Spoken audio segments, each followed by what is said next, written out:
ধরো তোমার কাছে একটা ভেক্টর এ আছে, এরপর আরেকটা ভেক্টর বি চিন্তা করো এবং চিন্তা করো যে এরা হচ্ছে একটা সামান্তরিকের দুইটা বাহু। তাহলে তুমি আরো দুইটা বাহু এঁকে ফেলো। তারপর হচ্ছে তুমি যদি একটা কর্ণ আঁকো এই বরাবর, তাহলে তুমি যে রেখাটা পাচ্ছ, যে ভেক্টরটা পাচ্ছ, সেটা হচ্ছে আর, এবং এটাকে বলা হচ্ছে এ আর বি এর লব্ধি। এখন এটার একটা সূত্র আছে, আমরা জানি সূত্রটা হচ্ছে r is equal to root over A square plus 2ab cos theta plus B square, এবং থিটা কিন্তু হচ্ছে এ আর বি এর মধ্যবর্তী কোণ। খুব সাবধান। তো চলো একটা ম্যাথ করি এই রিলেটেড। তো দেখো বলা আছে যে এ দুটি ভেক্টর এ ও বি এর লব্ধি উভয় ভেক্টরের সাথে 30 ডিগ্রি করে আনত। লব্ধি ভেক্টরটির মান কত? তো ফার্স্টে চলো আমরা শুরুতে ভেক্টর লব্ধির যে সূত্র আছে ওটা লিখে ফেলি। দেখলাম। এবার হচ্ছে আমরা থিটার মানটা অনেকেই ভুল করে এখানে 30 বসাবে, বাট এখানে 30 হবে না। কারণ দেখো আমরা যদি এই সিনারিওটার প্রশ্নটার চিত্রটা দেখি, কি বলছে যে এ বি এর লব্ধির সাথে 30 ডিগ্রি কোণে আনত, অর্থাৎ এ আর এর সাথে 30, বি আর এর সাথে 30, অর্থাৎ এ আর বি এর যে মধ্যবর্তী কোণ এটা 30 যোগ 30 60।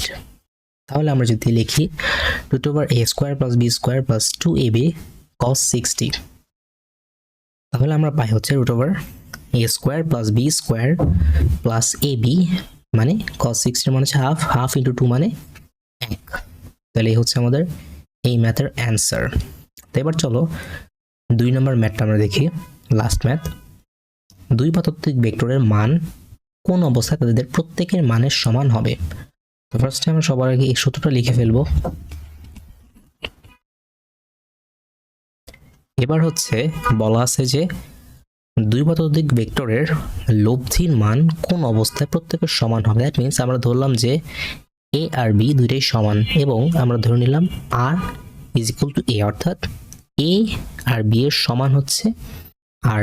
আমরা প্রশ্নের ক্রাইটেরিয়া থেকে এটা পাচ্ছি যে কোনো একটা ভেক্টরের মান এর লব্ধির সমান।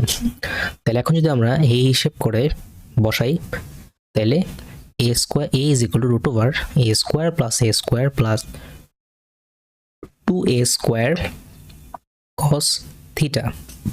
এখন যদি আমরা ডান পাশের রুটটাকে বামে নিই, তাহলে আমরা পাই হচ্ছে, এর আগে আমরা যদি এ স্কোয়ার প্লাস এ স্কোয়ারকে যোগ করি, যোগ বিয়োগ নর্মাল, তারপরে রুটটাকে আমরা যদি বামে নিয়ে যাই, তাহলে পাবো হচ্ছে এ স্কোয়ার ইজ ইকুয়াল টু হচ্ছে 2a square plus 2a square cos theta.